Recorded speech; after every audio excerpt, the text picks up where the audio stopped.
Hi. Oh, my pleasure. Well, we were literally in the exact epicenter of the fire as it started. Um, oh, that's actually a view from my porch. um, that's the house one below us on fire. Yeah. My neighbor called and he said a fellow named Robert Trinkteller was about 5 houses up. You have to understand the Palisades is a very almost like an old-fashioned neighborhood. Sidewalks, all the neighbors know each other. We all have each other's phone numbers, and people are very aware that we're in a fire zone. And in fact, I had said yesterday, well, day before yesterday, to my wife Sarah, I said, "Oh, that guy on the hillside hasn't cut down his grass. They got to cut down that brush because there's going to be a fire." And that's the person who didn't cut that brush was the person that fire you're looking at right now. That's my pool right there. That was the brush below us that was not cut. So we went out. I had a record of the call. In 17 minutes later, we were evacuated with the clothes on our back. Our garage door wouldn't open because the wind was so bright it torqued the door, and we finally got out. When we got to the bottom of the hill, I said, "Oh my God, we have a neighbor who's 94 years old who has dementia." And I said, there were no cars on the driveway. And we would go over and help him get in his chair, sometime if he fell with the caregiver. But I knew he was in the hospital. And I don't know, God was on his side. I decided to call his son in Massachusetts and said, "Hey, Francis, just to be sure, your dad's still in the hospital, right?" He said, "No, he got home last night, and there's a new caregiver, and I don't have the number." And they wouldn't let us back up, so I finally got through to 911 and said, "A welfare check. You got to go check on this guy."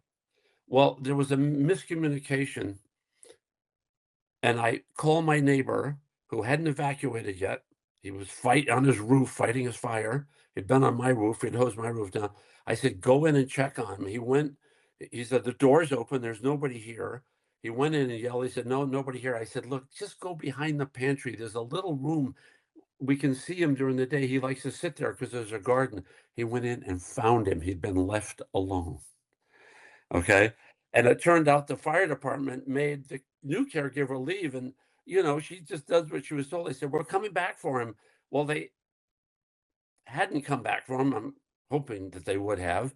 But, there was so much chaos. It was like an inferno. Every house was on fire around us. And, he got him out and the house burned down about an hour later. He would have been in there alone. It was just, and then Robert called us and told us that that house had gone and the house below that and then the house on the other side. And then at 11:49 last night, all the smoke alarms in our house alerted our phones that our house that we had just renovated for 3 years and had just finally moved into about 3 months ago. Uh, all the smoke alarms are going off, so that's hardly hardly a good sign. So I'm not sure, but it wouldn't make any difference because the whole street's burned down. So I mean, even if you go back to your home, look, we knew what was coming, and when we were out on our driveway, I looked and the smoke was so black. It was a house across the street was on fire. The house next door was on fire, and all the black smoke was down there, and the schools are down there. And I said to Sarah, "We can't go down there because they're trying to evacuate the schools, and we'll just be in the way." And here's the thing that's so important: people have got to evacuate when they tell you to evacuate. Because if you don't evacuate and you think you're going to be out there with your little garden hose, stopping a conflagration with flames 80 feet high in 90-mile-an-hour winds, you're not going to be helping. You're just going to be stopping the firefighters who do such an amazing job. And you've got to be out of the way, man. You've just got to get out of the way and let them do their jobs. And yes, maybe your home's going to burn down, but let me tell you what's more important than your home is your 94-year-old neighbor and your fellow across the street who's trying to help you, and all the friends and family who've been calling all day. And yes, we're safe. And yes, I think everybody on our street survived, although I can't get a hold of Robert. And I called a friend of mine who lived in Malibu, in Mandeville Canyon, and well, she had called me, "Are you okay?" And I said, "Yeah, you got to get out of there, Carol." She said, "Oh, well, we're miles from you." I said, "But we're packed, we're ready because people who live in fire zones are ready. You got to be ready to go." And as ready as we were, everything I own is in this room. Every single thing that I own is in this room. We got a basket of laundry, glasses, pills, and the keys to our car, and that's it.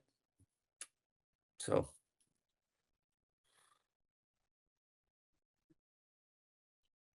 and well, I mean, how about Robert, who in the middle the house was on fire next door. Our deck was on fire, and the guy ran into the house and got it. I was just blessed that God said, "Hey, call his son and just be sure." And his son didn't know about it because then the fire, he's, "Oh my God," and he's trying to get out here, and there's no flights. And then we couldn't find him because he has dementia. So they put him in a hospital somewhere. And then he called me at 2 o'clock this morning. He said, "I found him," because I said, "Go to St. John's. He'll probably be there." And we were able to track when Robert had texted me so that we knew. But by the way, I'm sure the paramedics are coming back for him. It wasn't like they said, "Oh, we're going to just leave this guy here." So I want to make that clear. It was just a matter of timing. And the poor caregiver, I'm sure, was doing exactly what she was ordered to do. It was just one of those scary things. I mean, look, you can't imagine how great the Los Angeles Fire Department and the Los Angeles Police Department and the Sheriff's Department and the DWP. These people are out there fighting men. That's I'm standing in my driveway. See that flame in it? I'm standing in my driveway looking up there. Yeah. And I mean, the planes were going over and it was like, and it was a clear blue sky. I mean, you know what I was thinking? I'll tell you what I was thinking. I'm from Rhode Island, and a friend of mine was the guy who did all the remediation for the. You remember the station fire where 100 people burned to death in a nightclub fire? And this is true. There were people in the doorway who had tried to get out, and there were people who were literally 2 feet in the pile of bodies who got out and survived by being debris, and the other people next to them died. And all I remember thinking is, man, when I was a kid, our house burned down when I was 6 years old. It goes up in seconds, not hours, not yay. And let's get that picture that Uncle Tina, Aunt Tina sent us of the kid. Get out of the house, get in the car, get out of the way, and let them do their job. Your house will go up like a matchbook. And luckily, we were. Yeah, I was just going to say, know your neighbors, have a plan. I mean, thank God our neighbors have Visa, Robert, Stephanie across the street, Francis next door. All our neighbors are all checking with each other. Are you out? Are you safe? Are your pets out? Everybody was taking care of everybody. We were on the roof of our house before the fire. We thought it wasn't going to be this bigger fire. You always worried about embers. There was a fellow up the street who's working on the house. And I said, "Hey, man, would you come on our roof and help us? I'll pay you." He goes, "You don't have to pay me, man."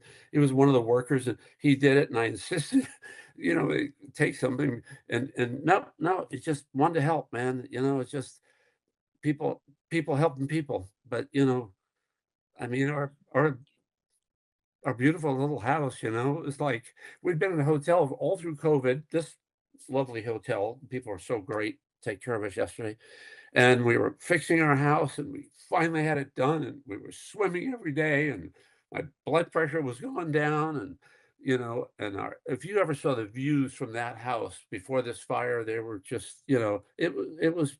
I posted it today on X. It was paradise, and our neighbors are, we knew them all, and now it's all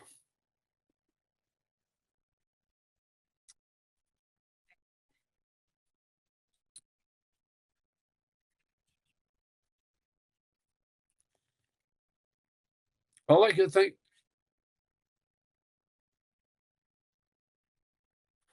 Well, let me tell you, I was standing in the driveway, and all of a sudden I said, "Sir, the planes are going over." They dropped the retardant, but they're like, you know, it's like those planes aren't, 2,000 feet in the air. They're like 40 feet over your house, you know, and I was looking down, the fire was the black, and you could see the flames, the house is on fire, the house is on fire. And then over by the hillside where Robert had showed me where the first he said, "Look, come my house, look at this fire." As soon as I saw that fire, I said, "With this wind, we're out of here. We've got to get out of here and make sure everybody's safe." And I was looking and I said, "That smoke is white. This smoke is black. It's moving this way. We've got to go that way because white smoke means that they got the fire out, at least, you know, the major part of it, and we'll be out of the way of the congestion." And as soon as we got down the hill, we finally got into the Sunset congestion. It's 9 miles to Beverly Hills. It takes us usually about 25 minutes. Took 2.5 hours. And you have to understand, somebody didn't charge their car, their electric car, didn't put gas in their gasoline car, and now they're on Sunset. "Oh, I gotta abandon my car," and now the fire trucks can't get through, and now people can't walk. When we couldn't get our garage door open because the wind was blocking because our door goes up like this, I said, "Oh my god, we're up in the hills here, and we gotta walk out?" I can't wa I'm 77 years old, man, I can't walk up these hills, it's like Mount Everest here. It's like, pretty steep, so, it's just I posted this on X, but Sarah was on with her 8-year-old niece last night, and she came out. I'm sorry, just, one day you're swimming in the pool, and the next day it's all gone, but, she came out with her little Yeti piggy bank for us to rebuild our house.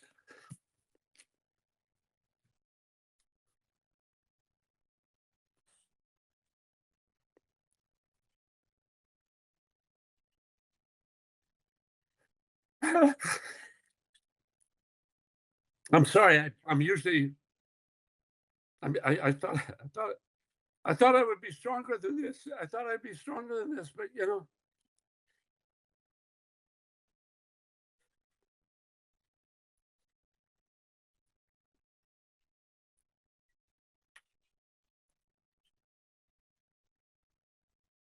they're great. They're great.